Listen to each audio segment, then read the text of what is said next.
Hello, I'm Matt Galloway, and this is the Current Podcast.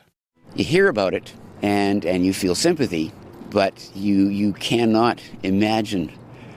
I mean, it's actually quite heart-throbbing. I mean, because we left, it was like, I might not see it again. You never think you're going to come home to a pile of ashes, but when it does happen, it's definitely it's surreal. We've seen some pictures of the house, well, what's left of it, and it's just a pile of ash, basically. We had to let the horses out.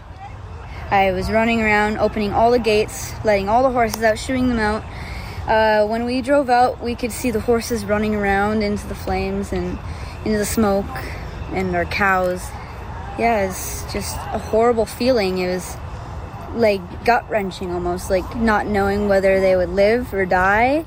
Some 20,000 people in BC's Okanagan lived those gut-wrenching experiences over the weekend. Loss of homes, loss of animals, and loss of any certainty of what comes next. Growing wildfires led the province to declare a state of emergency. The entire town of Summerland had to evacuate. The nearby fire is still out of control. Craig Milton is from Summerland. He has a small animal sanctuary there and music venue, all of which has been lost to fires. We're reaching him in West Kelowna. Craig, thank you for joining us. Good morning. I know you're grappling with so much right now. How are you holding up today, Craig? Doing pretty good. It doesn't feel real, but we're doing okay. Where are you currently staying? I'm staying at my sister's apartment. She had rented a new apartment, but doesn't take possession till next month, and so fortunately, it was just sitting here empty, and we were able to land there. Can you take us back to the weekend and when you realized you would have to leave? Give us a sense of what you've gone through over the last 48 hours or so. Well, it happened very, very fast. We live in a rural part of Summerland, kind of in the back of Summerland towards Falder, which of course was almost completely lost. Our neighbor came by and honked the horn and said that there was a fire at a kind of a camping area about 15 kilometers away called Crump. And it's concerning, but it was far away. So, we just sort of thought we'd pay attention to that. And the angle that we were at, we couldn't see this giant plume of smoke that was rising up into the air that everybody else could see. It just looked like there was a bit of a dark cloud on the horizon.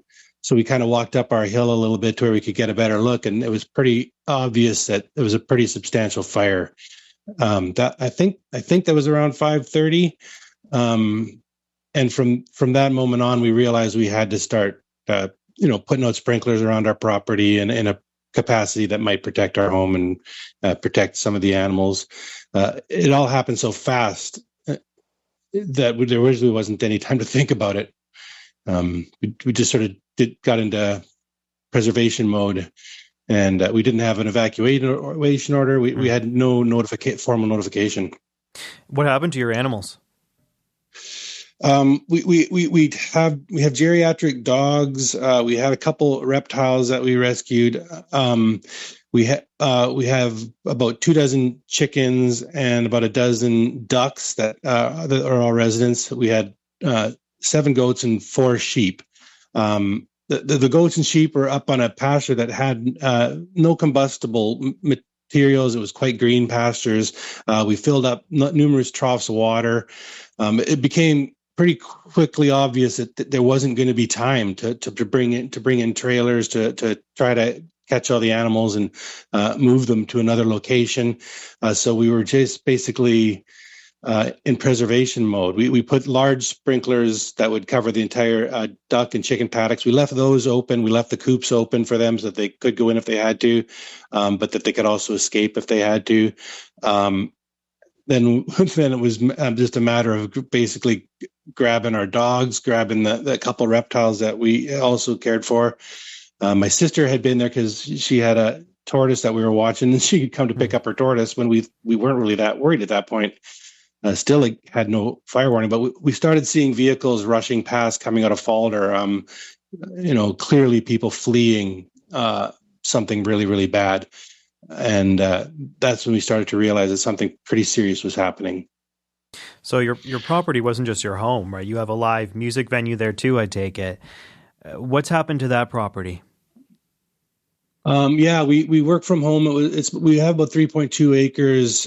We have a home-based architectural technology business in addition to the sanctuary.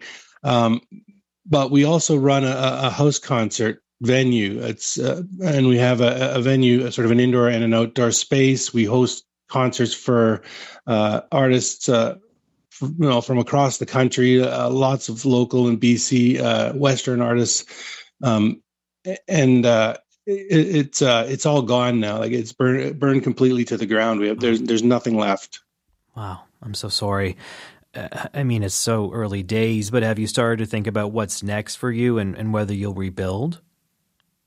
Well, I'm sure people have seen pictures of some of the other places where it looks like a bomb went off and everything's gone. In our case, we didn't have any coniferous trees on our property. We bordered the forest, which I understand has burned substantially, but on our property it was all deciduous trees. So it's kind of surreal because I've seen pictures and the houses are all gone, but our entire property is still green and quite lush and intact. So you wouldn't be rebuilding sort of on a moonscape.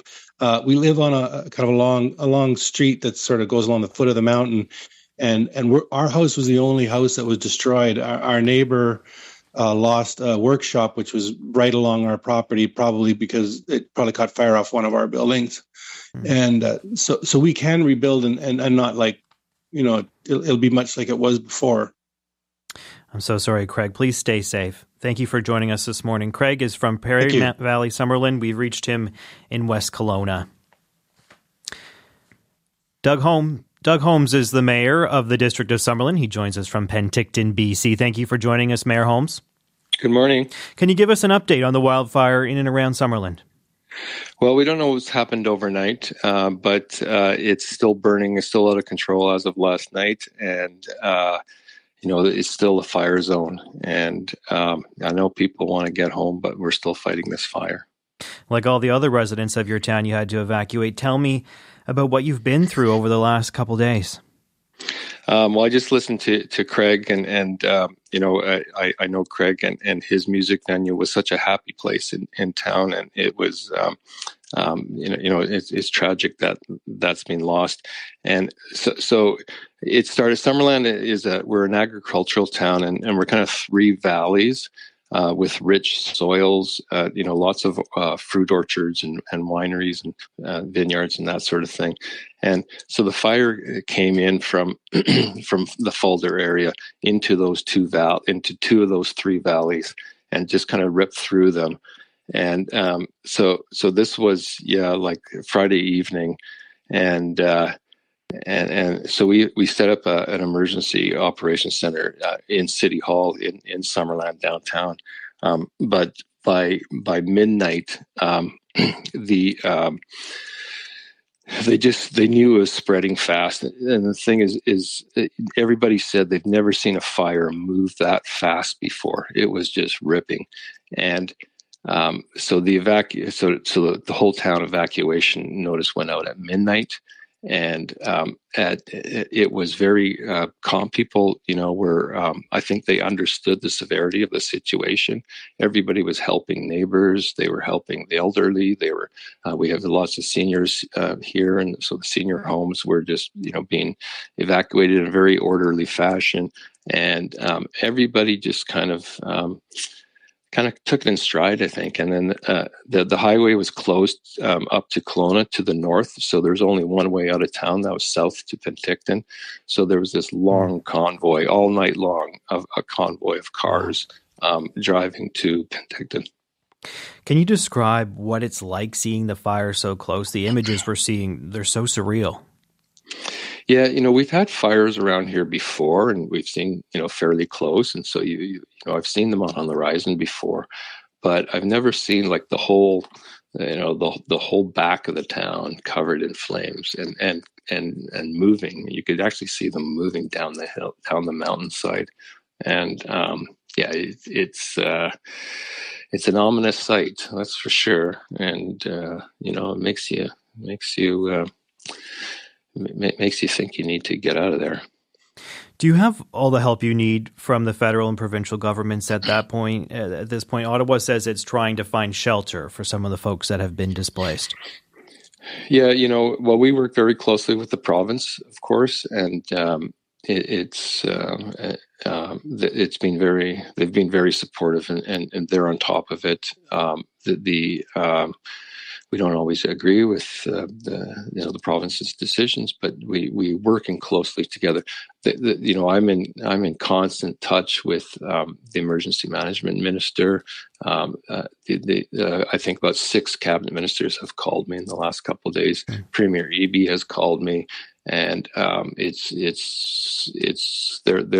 on top of it, and that's really reassuring. And we're working very well together, as we're working very closely with the city of Penticton as well. They've been incredible. They're hosting. They're not a big town themselves, only 35,000 people. So all of a sudden, 12, 15,000 people have just literally overnight have been added to their population, and they're everybody's scrambling for places to stay. The parking lots of the big box stores are just have become trailer parks, and it's quite a sight. I know it's early days, but do you have any sense of what could have caused this fire? I understand the area has been dealing with drought, right? It's been at the highest level in the southern interior for a while. Is that what's to blame here, you think? Well, I mean, they have to investigate the cause, but yeah, it's incredibly dry here. We've had 4 consecutive years of drought, and you can't imagine how dry it is. And what's your message to the folks who are listening, the people who've had to flee, or maybe folks who are living in a community a bit farther out watching those fires this morning? Yeah, the main question I'm getting, because it's kind of crazy that everybody from Summerland is in Penticton, and so you walk around Penticton, and your whole community is here, right? So I'm talking to everybody, and I'm hearing their stories. I'm down at the evacuation center, and the number one question is, when can we go home? And we just don't know yet. We have to get the fire under control, and then we're starting to think about what re-entry will look like. But we can't just let everybody back into their homes, because we have to make sure it's safe. There's power lines down. The water supply has been contaminated. There could be pockets of fire structures that might look safe, might not be. So we have to get structural engineers to check all these. So a lot has to go into before people can go back. And when we go back, it's everybody's going to know somebody who has lost a home. We know structures have been lost, so it's going to be hard. And we all need to pull together and reunite and get our community back. Doug, I'm so grateful for you joining us this morning. My pleasure. Stay safe. Doug Holmes is the District of Summerland Mayor. Chris Walker is the host of Daybreak South, the CBC morning radio show for the southern interior of British Columbia. He's in Kelowna. Good morning, Chris. Good morning, JP. What more do we know this morning about the size and impact of the Bald Range wildfire? Well, the size is big. It's 130 square kilometers, so about the size of the city of Vancouver. It is still burning out of control. That just means that firefighter crews don't yet have a handle on where it's going and how it's spreading. The news this morning, though, is that we've learned that during the evacuation on Saturday evening, an 80-year-old woman died in that evacuation. We don't have too many details about how, but she was in just a little bit north of where our friend Craig was. And that evacuation happened very quickly, some of it by helicopter. And we understand that she died in the course of that evacuation. So we're waiting for more details from the police and the coroner about that. The weather, as Doug mentioned, still hot and dry, windy. Last night, we are expecting an update from the BC Wildfire Service in a couple of hours in terms of how that fire behavior has changed in the last 12 hours or so. The fire moved incredibly quickly. I think it doubled in size in only a few hours, right? Have you ever seen anything like that before out there? Well, yes, we have, and it's because the forests are so dry. You heard the mayor of Summerland, Doug Holmes, talk about the many years of drought. Of course, that is exacerbated by warm temperatures. The number of days above 30 degrees in this valley has doubled in 20 years. So we're getting more hot, dry weather. That, of course, driven by fossil fuels and climate change. And so we have seen fires explode like this before, driven by that wind that comes down off the plateaus toward the lake in the evening. One, in fact, just a few weeks ago at the other end of Okanagan Lake, where a fire just exploded in size, very similar along Okanagan Indian Band land.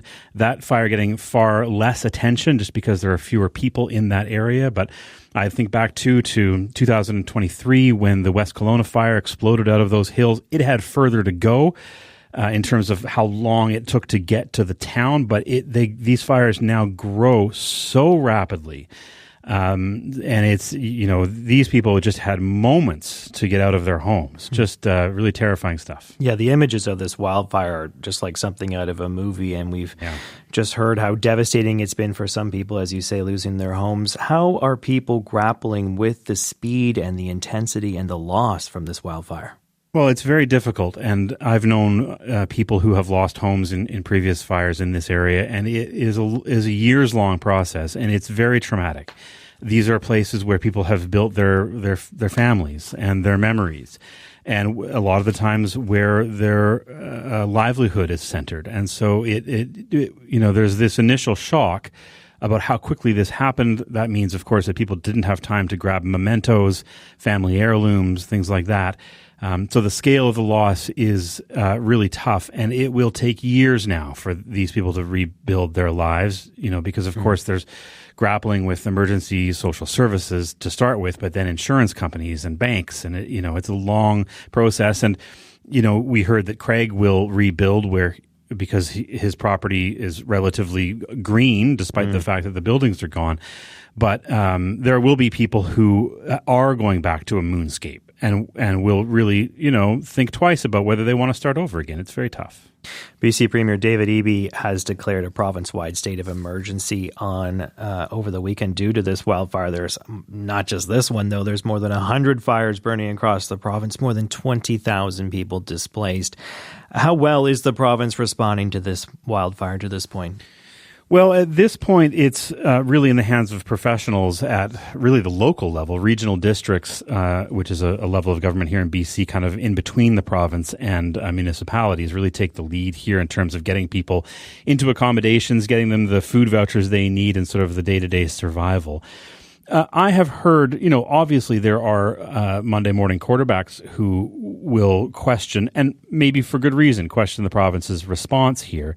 But given the scale of this disaster, I have heard pretty good things about how the province is responding. Now, there will be conversations in the months and years to come about how sustained that support is. Sometimes there's lots of support right off the top, and then when it comes, we saw this with the floods in the Fraser Valley a few years ago, the people are still waiting for federal relief there 3-4 years on. So the proof of the pudding is in its eating, but so far so good, it seems. Now, there are all kinds of questions too about whether the province was prepared and is prepared for these kinds of explosive wildfires driven by heat and forest mismanagement, and those are conversations that are just starting. We know that wildfires hit BC, of course, particularly hard, but it's not just a BC problem, right? What should the rest of the country be thinking about right now? Well, I think the thing to think about here is the scale of the problem. You will have people who just say, clean the forest or rake the woods or whatever, right? The scale of the forests in British Columbia, never mind the boreal forest in Canada, at a landscape level, I think people will need to realize that's impossible, essentially. And that places that are close to dry pine woods, places like Summerland, need far more attention on the management of the forest in what they call interface areas. That is, areas around populations, so that when these big fires come, because they will, they don't come right into town. Yeah. Okay, let's leave it there. Thank you so much for this, Chris. Chris Walker is the host of CBC Radio's Daybreak South. He was in Kelowna, BC.